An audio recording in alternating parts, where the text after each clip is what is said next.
তো আমি 30 জুলাই এই ছবিটি আপলোড করি, কারণ আমার কাছে মনে হচ্ছিল যে আমাদের যেই বাস্তবতা, সেই সময়ের যে বাস্তবতা এবং যেই স্বাভাবিকতা জীবনে, সেটি আসলে ভেঙে পড়ছে এবং আমাদের সাধারণ মানুষের উপর, সাধারণ ছাত্রদের উপরে এক ধরনের যেই ধরনের নির্বিচারে আসলে তাদেরকে গুলি করা হচ্ছে বা তারা আহত হচ্ছে, নিহত হচ্ছে, সেই জায়গা থেকে আমি আসলে এই ছবিটি আপলোড করি। এবং এইটিকে আসলে দৈনিক জনকণ্ঠেও, একটি দৈনিক পত্রিকা হওয়া সত্ত্বেও, বট বাহিনীর কথা অনুযায়ী এবং তাদের যে তাদের যে ব্যাখ্যা, সেই অনুযায়ী আসলে এটিকে বলা হচ্ছে যে সেটিকে বলা হচ্ছে যে আমি নাকি মেট্রো রেলের ছবি আপলোড করেছি।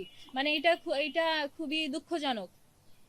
তো আমি আমার ফেসবুক প্রোফাইলে ওই বিষয়টি ক্লিয়ার করেছি যে ওই ছবিটি ছিল 2রা মে 2024 সালে তোলা, এটি মেট্রো রেলের কোনো ছবি না।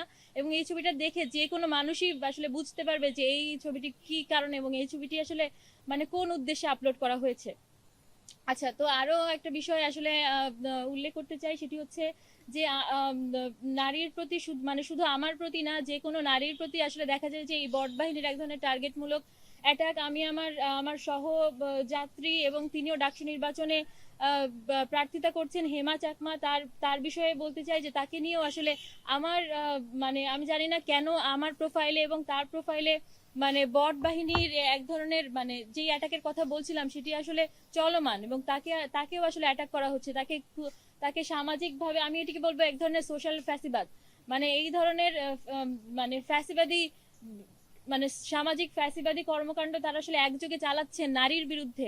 শুধুমাত্র নারীর বিরুদ্ধে না, যারা যারা তাদের বিরুদ্ধে, মানে যারা যারা একটা নির্দিষ্ট গোষ্ঠীর বিরুদ্ধে কথা বলছে। আমি তো আসলে ব্যক্তিগতভাবে তাকে কোনো আক্রমণ করতে যাইনি। আমি তো তাকে তার বিরুদ্ধে যে আমার অভিযোগটি ছিল সেটি আমি আসলে আদালতের মাধ্যমেই তার কাছে দিয়েছি, বা আদালতের মাধ্যমেই সেটি প্রকাশ করেছি। তাহলে কেন তারা আসলে এই ধরনের রাজনীতি করছেন? এই ধরনের রাজনীতি আমার মনে হয় যে এটি কোনোভাবেই রেলেভেন্ট না, এবং মানুষ এই ধরনের রাজনীতি কখনোই গ্রহণ করবে না। মানে জি, হ্যাঁ, হুম হুম হুম হুম হুম হুম হুম হুম হুম হুম হুম। আচ্ছা, আমার হ্যাঁ, আচ্ছা, আমার স্ট্যান্ড 10 দিন আগেও যেটি ছিল এখনো সেটি আছে, কিন্তু আমি যে বললাম আমরা এক ধরনের সামাজিক ভয়ের মধ্যে থাকি, আসলে সামাজিক নিরাপত্তাহীনতার মধ্যে থাকি। এই নিরাপত্তাহীনতার জন্যই আমি কিছুটা কনফিউজ ছিলাম যে আমি যে এই রিটটি করবো, এবং এটি লিগ্যাল মেরিট আছে বলেই কিন্তু আদালত এইটি গ্রহণ করেছে। সেই জায়গা থেকে মানে আরো আগেও হয়তো আমি করতে পারতাম, কিন্তু আমার মধ্যে এই নিরাপত্তার একটা ভয় ছিল। এবং এই যে বললাম সামাজিক ফ্যাসিবাদ, যে ধর্মীয় ফ্যাসিবাদ, সেটির শিকার হওয়ার এক ধরনের ভয় ছিল। সেই কারণেই আমার একটু দেরি হয়েছে সিদ্ধান্তটি নিতে, কিন্তু আমি আরো আগেই সেটা নিতে পারতাম। হুম হুম সে সেক্ষেত্রে আমরা আবারও কথা বলবো, আমরা আবারও চাইবো ডাকসু নির্বাচনটা যাতে হোক। আমরা কখনোই চাই না ডাকসু নির্বাচন বন্ধ হয়ে যাক। ডাকসু নির্বাচন খুবই দরকারি, কারণ এই জায়গা থেকে আসলে বোঝা যাবে যে আমাদের পরবর্তী রাজনীতি, পরবর্তী দেশীয় রাজনীতি এবং সব ক্ষেত্রে পরিস্থিতি আসলে কোন দিকে যাবে। এবং আমরা এটা বিশ্বাস করি যে ঢাকা বিশ্ববিদ্যালয়ের এই বিবেচনা বোধ সম্পন্ন প্রতিটি মানুষ, প্রতিটি শিক্ষার্থী, তারা আসলে তাদের ভোটটি এমন জায়গায় দেবেন না যারা যারা নারীর প্রতি এবং এবং যে কোনো মানুষের প্রতি, যে কোনো মানে মানে মতামতের প্রতি তারা এই ধরনের কুরুচিপূর্ণ মন্তব্য করতে পারেন।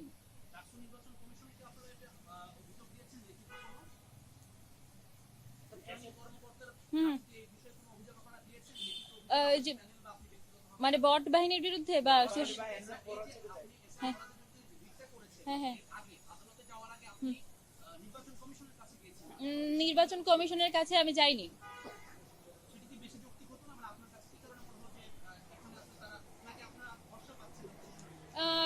সেটিও একভাবে বলা যায়, কারণ আমরা দেখেছি যে জুলিয়াস সিজার তালুকদারকে নিয়েও আসলে এক ধরনের বিতর্ক তৈরি হয়েছে, যে তাকে আমি আমি বলছি যে এখানে এক ধরনের একপাক্ষিকতা মানে দেখা যাচ্ছে, এক ধরনের বায়াসনেস আমরা বুঝতে পারছি, আশঙ্কা করছি। তো সেই জায়গা থেকে আমার মনে হয়েছে যে আমি ব্যক্তিগতভাবে সেখানে না গিয়ে আমি যদি একজন লয়ারের মাধ্যমে আমার আমার কমপ্লেইনটি আসলে ইয়ে করি, প্রকাশ্যে আনি, সেটি আমার জন্য বেশি সেফ এবং নিরাপদ।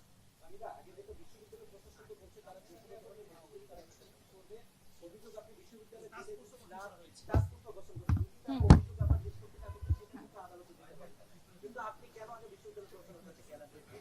না, ওই আমি বললাম, আমি আসলে আমার বক্তব্যটি আগেই পরিষ্কার করেছি যে আমি আসলে ব্যক্তিগতভাবে এটির সঙ্গে আসলে নিজেকে জড়াতে চাইনি, এবং আমি চেয়েছি আমার লয়ারের মাধ্যমে বা আদালতের মাধ্যমে বিষয়টি তাদের কাছে যাক। এটি আসলে একই বিষয়, মানে বিষয়টি একই, কারণ বক্তব্যের জায়গা একই, অভিযোগের জায়গা একই, কিন্তু এখানে আসলে আমাকে সরাসরি জড়িত হতে হচ্ছে না যদি আমি আদালতের মাধ্যমে যাই। সেটি কিন্তু আপনি বিশ্ববিদ্যালয় প্রশাসনের কাছেও লিগ্যাল নোটিশ পাঠাতে পারতেন একজন ব্যারিস্টারের মাধ্যমে বা যে কোনো আইনজীবীর মাধ্যমে। আপনি কেন করেননি সেটা না। আর একটা বিষয় বলছিলেন যে আপনি নিরাপত্তা ঝুঁকিতে বেরিয়ে হয়েছে, সেই নিরাপত্তা ঝুঁকি নিয়ে রিট করলেন নাকি এখন কোনো আশ্বাস পেয়েছেন কোনো কারো কাছ থেকে বা কোনো প্যানেল থেকে? নিরাপত্তা ঝুঁকি নিয়েই করেছি, কারণ আমার মানে যেটি আশা করেছি, মানে যে ধরনের আশঙ্কা করেছি সেটি তো সত্য হচ্ছে। সেটি আসলে আমি আমার সোশ্যাল মিডিয়াতে হোক, আমি আমার প্রতিদিনের চলাফেরাতে হোক, সেটি আমি লক্ষ্য করছি, মানে এই আশঙ্কাটি আমি করেছিলাম এবং এটি ঘটছে।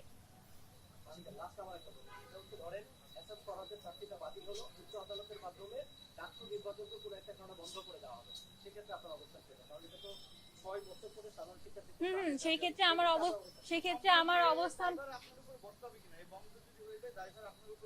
দায়ভার আমার উপর বর্তাবে না, কারণ আমি বারবারই বলে যাব যে আমরা ডাকসু নির্বাচন চাই, এবং এটা হওয়ার জন্য আমার যতখানি করা দরকার, আমার যদি আবারও আসলে উচ্চ আদালত হোক বা যে কোনো কারো কাছে এই বিষয়টি আসলে আনা দরকার হোক, সেটি আমি করব। আমার সর্বোচ্চ চেষ্টা করব যাতে ডাকসু নির্বাচন হয় এবং আমাদের মধ্য থেকেই একজন মানে নেতৃত্ব উঠে আসে।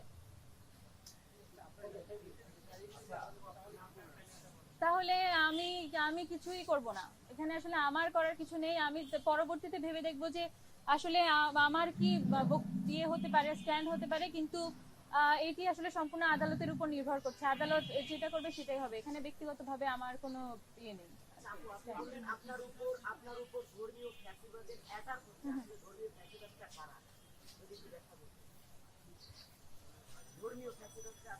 আসলে দেখেন, এই বট অ্যাটাকটা কখন হয়, মানে কোন ধরনের নিউজে আপনারা দেখেন যে কাউকে নিয়ে ধরেন আপনারাই নিউজ করেছেন, সেই কোন ধরনের নিউজ আপনারা দেখেন যে একটা শ্রেণী, একটা গোষ্ঠী আসলে এই অ্যাটাকটি চালায়, বা মানে একটা নির্দিষ্ট জনরার কমেন্ট আসলে করতে থাকে। হ্যাঁ, কারা করে, মানে কমেন্ট কিন্তু তাদের সেভ করাই থাকে, তারা জাস্ট কপি পেস্ট করতে থাকে। তো তাদের বিরুদ্ধে আসলে যখন লেখা হয়, বলা হয়, তখন এই কমেন্টগুলি আসে। সেটা আমার মনে হয় যে আমি যাদের বিরুদ্ধে আমি লড়ছি, তাদের বিরুদ্ধে যেই কথা বলবে, তাদেরকে আসলে এই ফ্যাসিবাদের শিকার হতে হবে।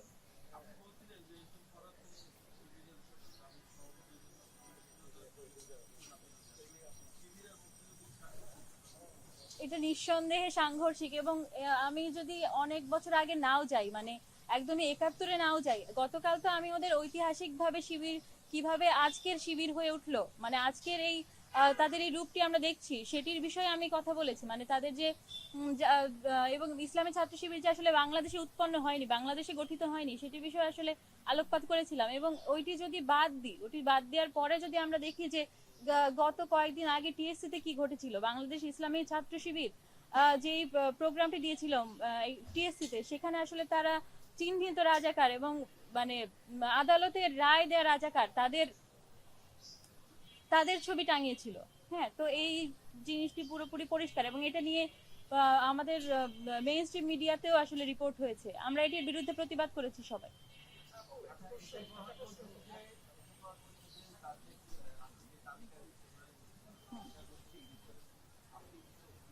হুম,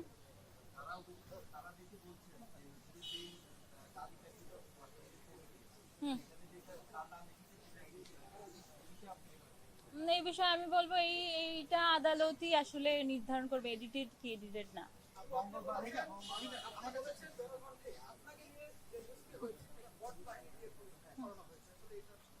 না, ব্যাখ্যা আসলে মানে বট বাহিনী এক ধরনের ইন্টারপ্রিটেশন করে, এবং সেটিকে যাচাই বাছাই না করে যখন একটা দৈনিক পত্রিকা একটা নিউজ করে, সেটিকে আপনি কি বলবেন? আপনার যাচাই বাছাই করতে হবে, বা আমার কাছে আসতে হবে, আপনার বা নির্ভরযোগ্য সূত্র থেকে তথ্যটা নিতে হবে, তাই না? সেটি যাচাই বাছাই করতে হবে।